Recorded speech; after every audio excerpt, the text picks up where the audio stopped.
This is Jonathan Armstrong, and you're listening to Great Women in Compliance. And you're listening to the FCPA Compliance Report. This is Tom Fox, and you are in for a treat today because we have our annual, semi-annual, demi-annual, or at least every once in a while, joint session of the FCPA Compliance Report and Great Women in Compliance, GWIC. And I have Lisa Fine, Ellen Hunt, and Hemma Lomax, and we're going to talk about the current state of compliance because we're all at Compliance Week 2025, and obviously that's an important topic of the conference. And Lisa. Yes. I'm going to start with you since you're clockwise next to me. All right. Maybe I want to start with the vibe, as my 27-year-old daughter would say. It's all about the vibe. It's about the vibe. It's about the vibe. It's about vibe. To help your 27-year-old daughter, it is not sus. It is very good. So tell us the vibe you're feeling. I'm feeling a very strong sense of community. I think I'm a little bit just overly feeling a lot of energy from the way we started yesterday and the women's kickoff brunch.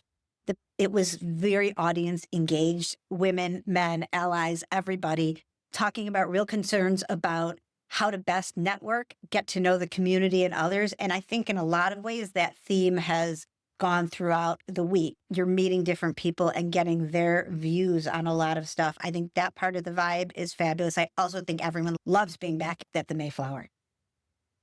Ellen. Tom. What's your vibe? I think it's very uplifting. People are enjoying being back at the Mayflower. And I think that this community is always so giving and supportive of one another. Everything that Lisa said about the women's brunch, but also every other session. I just think it is about networking, sharing ideas, and being supportive of one another. Hemma? 100% on that theme. I would say the vibe is in this together. And one thing I'm noticing is people are doing hard things. They want to do them well, and they do them better together. And so certainly I have lots and lots of conversations with people inside and outside the session about what they're handling now. And I'll talk about that more, what we're all facing when it comes to compliance, and how they're handling it with the support of each other and how they're getting ideas and ideation and collaboration from events like this. So I'm really thrilled to be part of that. We had on Tuesday an opening keynote by Kenneth Polite, formerly with the Department of Justice and now in private practice. And he spoke about an opportunity that we are at a point of compliance where there's an opportunity. And I think he said, with uncertainty brings an opportunity for growth. I will not presume to know you all well enough to know any opportunities for growth you may have experienced in your life, but I will speak to mine. And when there has been uncertainty, there has been opportunity for growth. It's whether you take that opportunity for growth. Wei Chin said around a day or two after the president's executive order suspending FCPA investigation and enforcement that compliance needs to up their game. And she said we need to up our game by re-emphasizing the ethics and compliance. I've heard Vince Walden say or Matt Galvin, I should say, that we're at an inflection point. And I have said the same thing in my latest book, but I really wanted to maybe get a sense from each one of you all.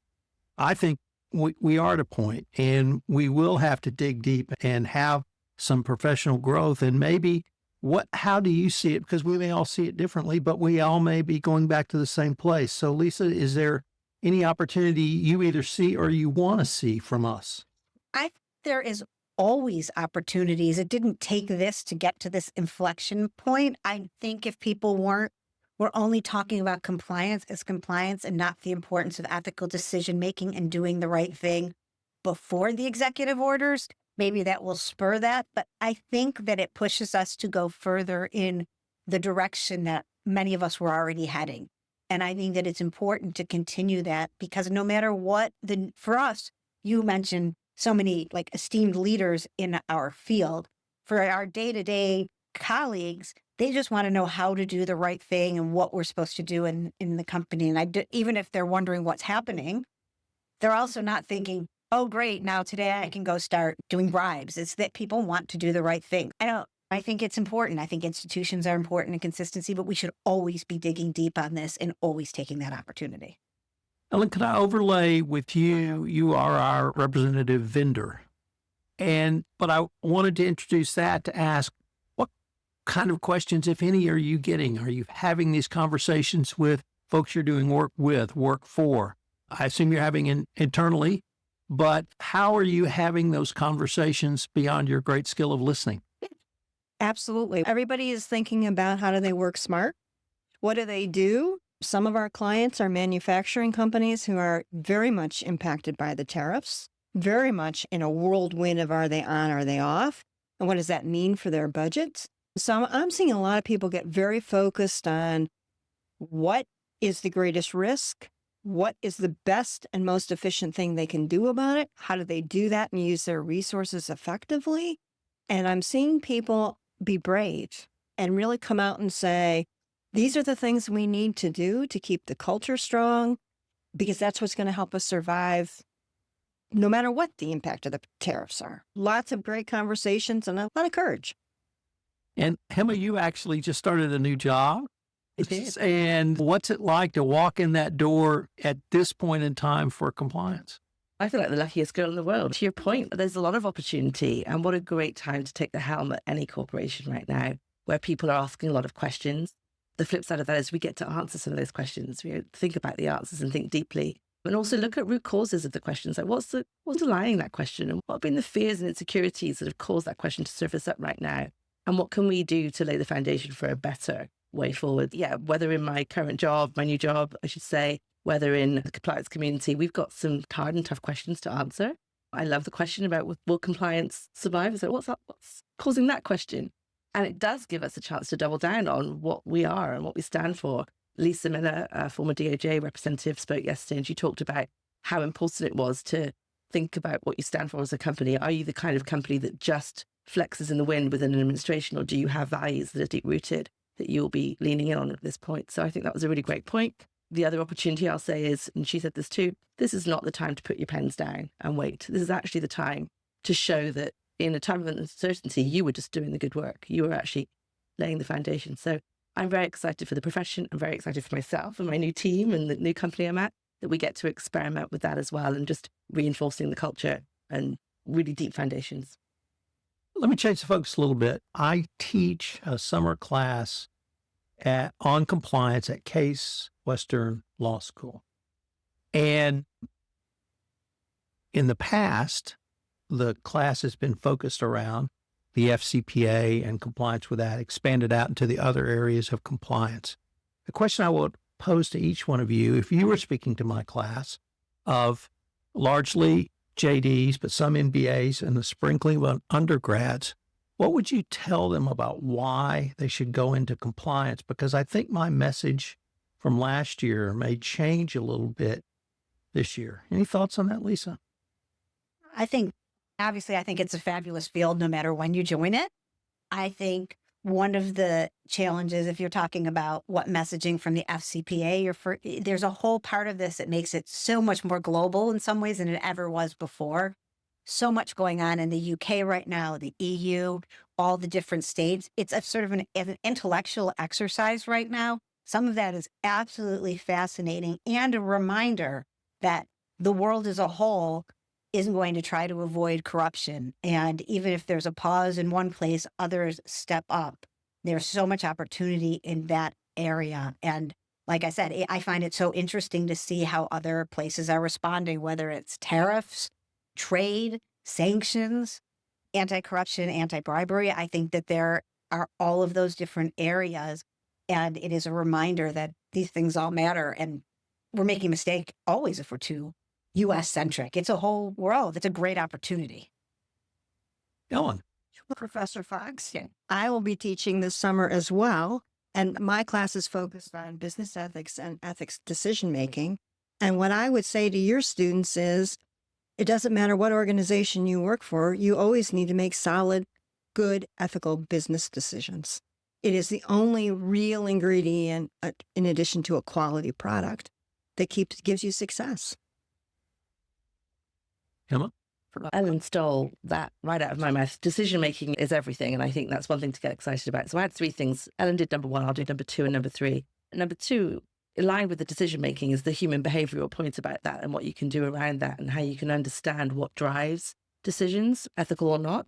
We had a fabulous session with Ron Carucci here in DC yesterday, and he really talked about the kind of coaching mentality where you think, why are people making those decisions? What war are they revisiting in their past that's making them show up in that way today? So my number 2 point was to maybe invite him as a guest lecturer on your course. And my number 3 point was to get your students to read your book, Upping Your Game, because gosh, what an exciting time to be in compliance where we need to prepare all businesses for the future. We need to prepare for that decision making using the technology that's available to us. So it's definitely a game changer. I've said before, your book is very important. It is leveling the playing field to a completely different height. And I recommend that you put that on the reading list, Tom.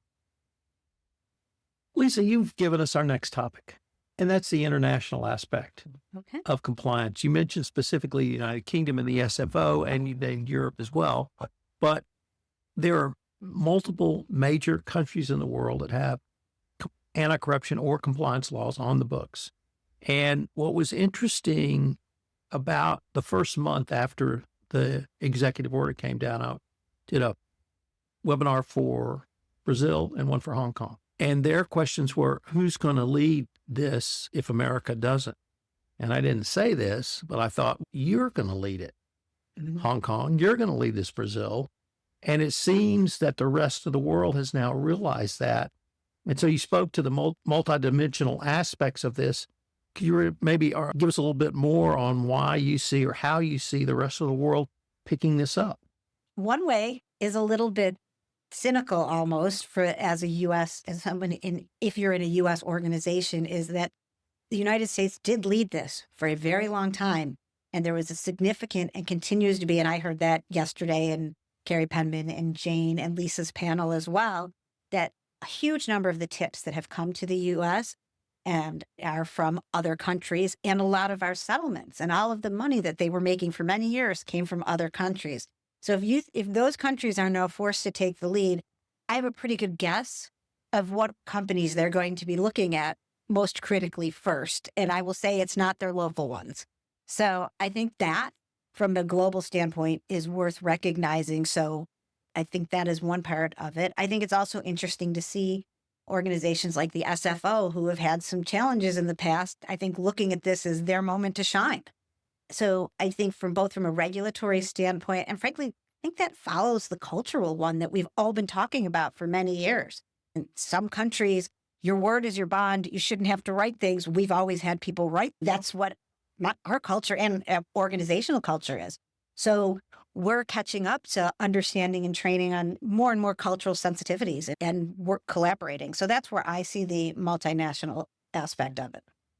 Ellen, how about we had an announcement from the California Attorney General that California will look at this issue from their own state law perspective. Could you see potential state AGs? Oh, and the other thing I heard yesterday was, I think from one of either Jane or Lisa, was that multiple DOJ prosecutors have gone to state AG's office to bring that expertise. So could you see California, New York, or maybe some other states start to take a look at this? Yeah, whenever there's a vacuum, it gets filled. And depending upon what's going to happen with the budget and how things are being pushed to the state, they're going to need to raise revenue. So I absolutely see certain states becoming very sophisticated and very involved. And I think we're going to see some innovation in this area that we haven't ever seen before. We kind of have the playbook. It's been the way it's been for a long time. And I think we're going to see the states do some really very interesting things. Hemma, I want to draw on your academic background a little bit because you went to university, not in the United States. And do you see the academic, not really atmosphere, but the academic rigor around some of these issues in the United States? Do you see that in the United Kingdom or perhaps some other countries where there's a serious academic study of business ethics, of compliance, or of just the enforcement of these laws? Yeah, and for sure it varies. Like as you said, I studied in the UK, I did law school in the United Kingdom, and I was certainly fully aware of the issues and looking for solutions. In fact, the precise reason that I came to the US was because you all were doing such a good job on anti-corruption enforcement. It's precisely what I was doing. I was working in London, the Parliamentary Council office, where the Bribery Act was just being drafted. And that moment in time, I thought, gosh, we need to learn how to do this. There was no dispute that it was necessary. The what was not in dispute. I think that remains the case today. Around the world, countries believe that this needs to be thought of carefully. But the how, that's where you all led. That's where the US led. And so I think back to your other question, there may be a vacuum, but you've got a lot of talent out there who are waiting to take the good lessons that myself, I've learned a lot about anti-corruption enforcement right here in the US. And I think there's global mobility for talent.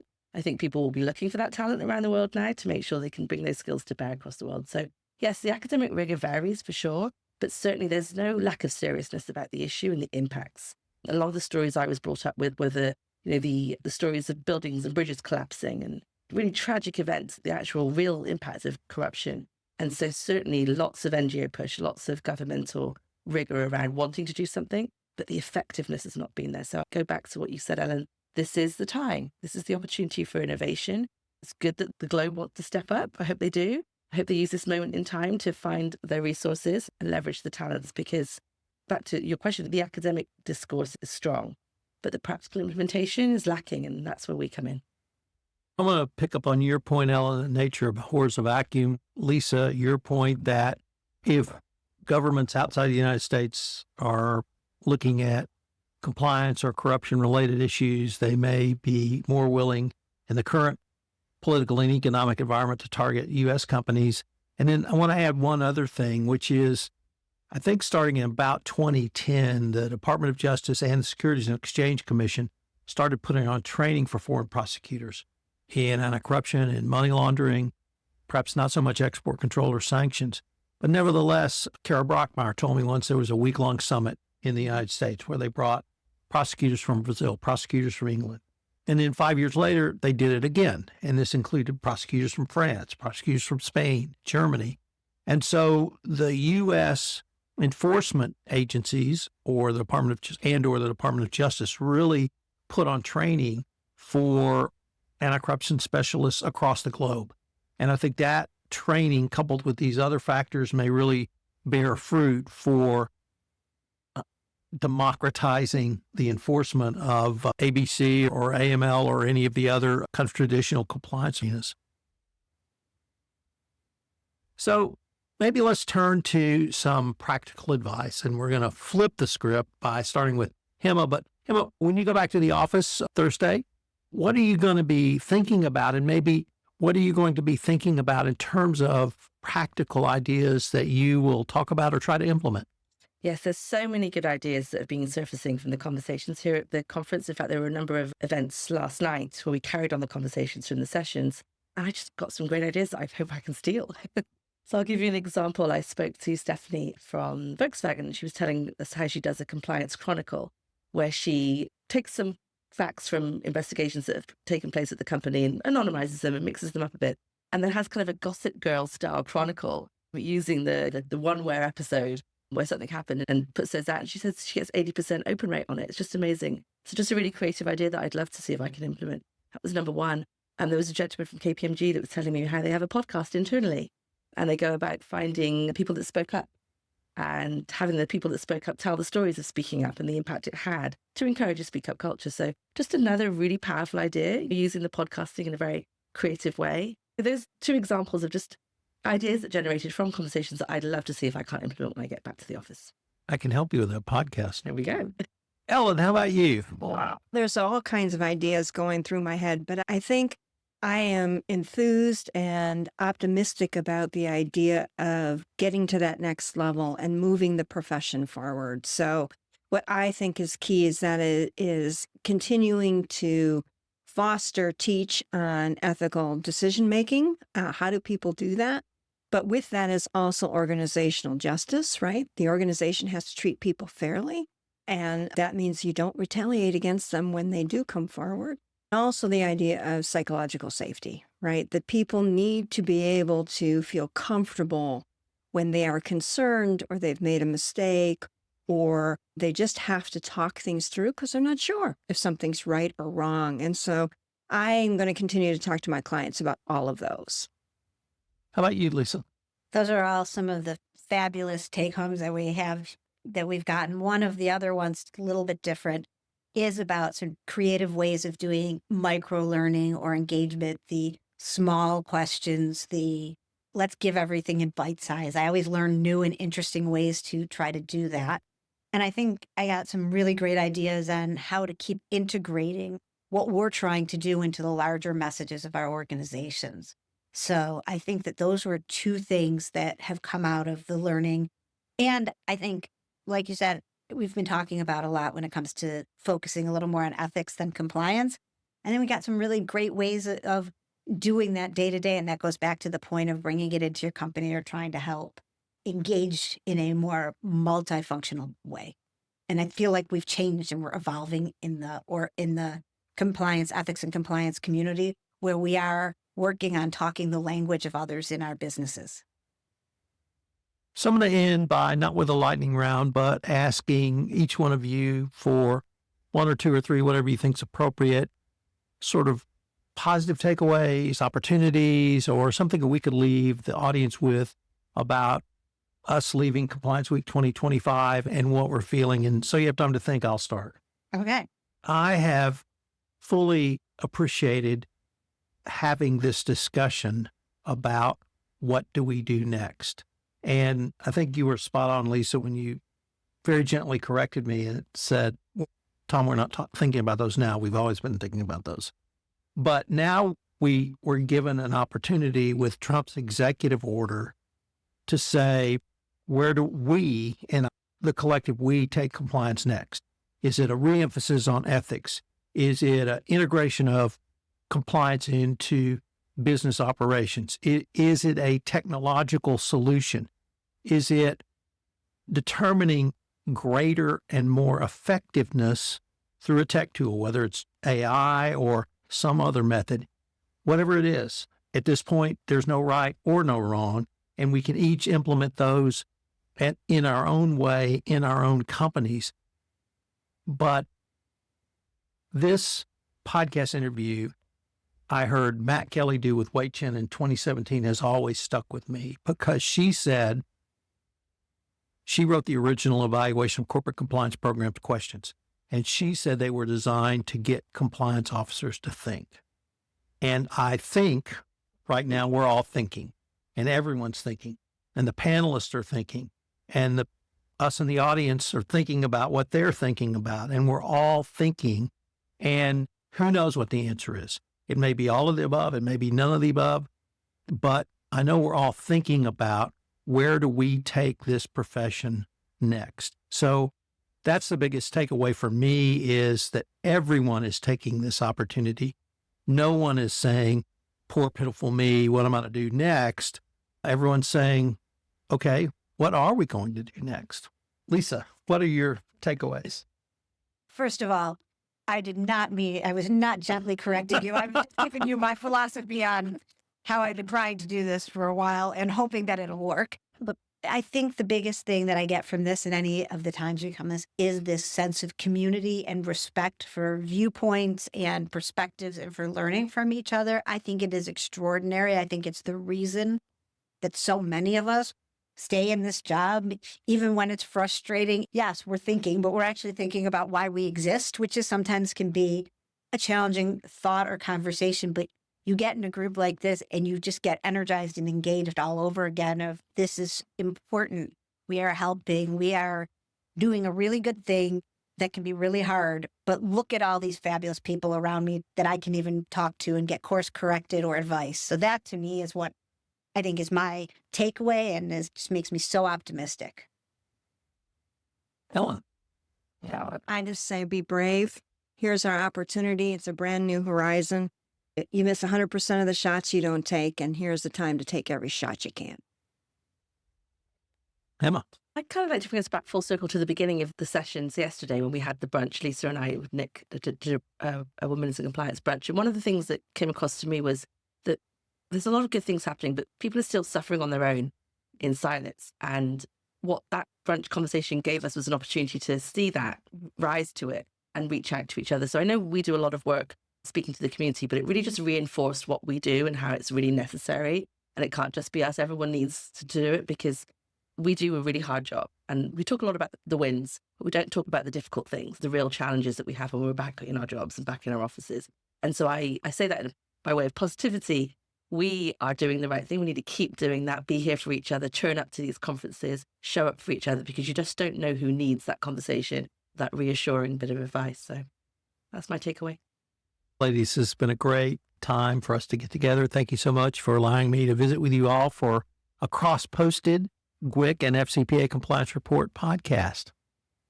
Thank you.